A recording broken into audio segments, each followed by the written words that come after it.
kitchen, and today I'm doing a Crockpot Tomahawk pork chop. And I know it looks like a roast, y'all, but this is the pork chop. Oh, trust me, our meat lovers out there know what a tomahawk is. Yeah. Well, I've heard of tomahawk steaks, but I found these tomahawk pork chops, and y'all ain't gonna believe this, but there was 3 in one pack, and then there was 2 in another pack, and for all 5 tomahawk pork chops, I paid like $6.50 for both packages. We get that at Del Rey? No, I got it at UGO. Oh, okay.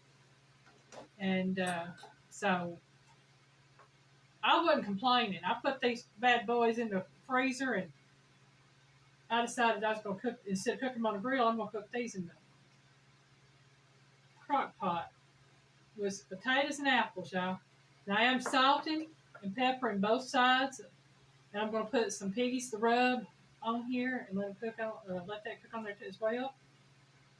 And I am using the salt-free piggies to rub since I'm salting these. Well, if all I have to do is just pop the top so I can sprinkle. Pop the top. Pop the top, y'all. Pop the top.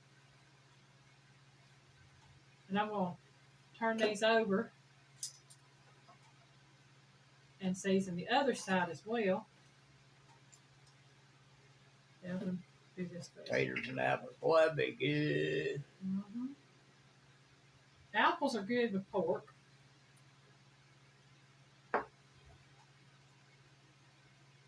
And this pork chop has enough fat on it to make it render down really good in the crock pot.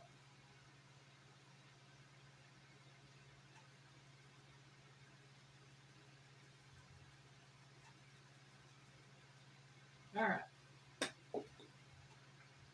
And yeah, I know I got pepper all over my island. Hey, you don't get messy cooking. You're doing something wrong.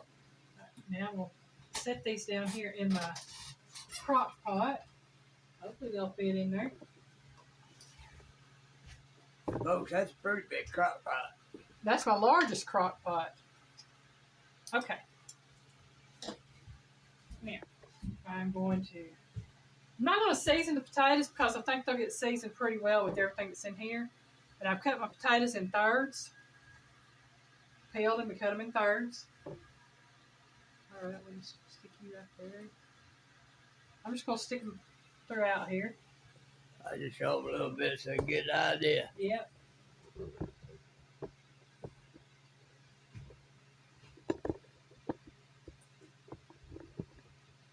There, and I'm going to add my apples. I'm just going to add my apples around the edges. And I've got 3 apples. And I've got 3 potatoes peeled and cut in thirds. I've got 3 apples that have been cleaned, cored, and cut into 8s.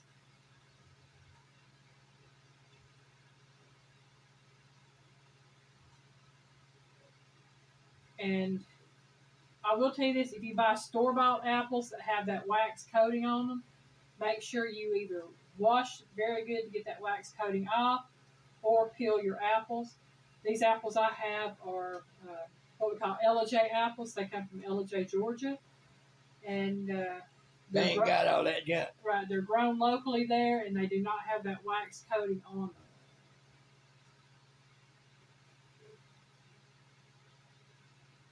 And these are some of the best apples I think I've ever had. Actually, they're the best apples anywhere. I think they are. I mean, really, I do.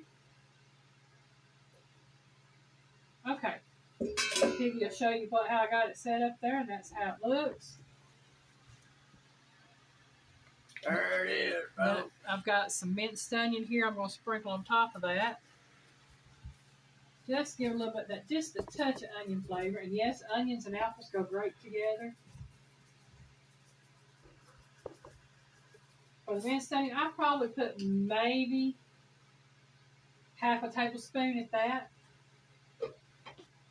And I'm going to put the lid on this, and I'm going to turn it on high. And I'm going to cook it on high for about 3 to 3.5 hours. Then I'll come check it about the 3-hour mark to see if it's where I want it. If not, I'll cook it for 3.5.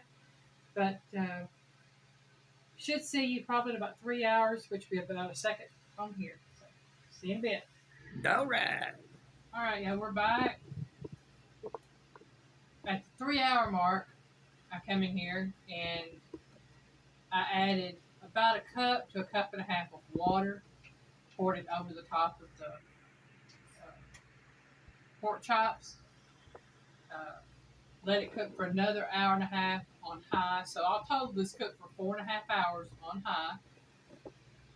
And you talking about smelling good, looking good, and tasting good. And I think Piggy's done got my picator. I did.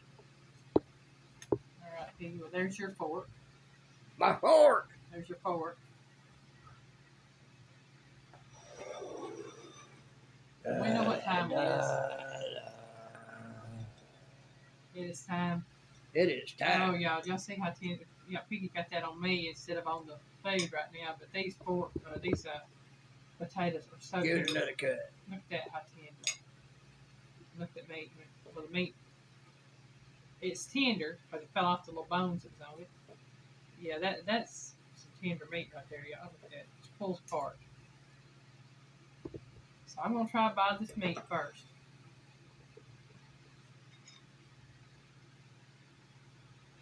Oh, yeah. Oh, yeah. That is good.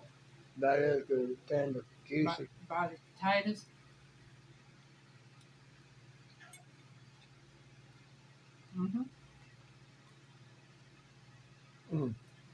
I was right that those potatoes would take on the flavor of everything else around them.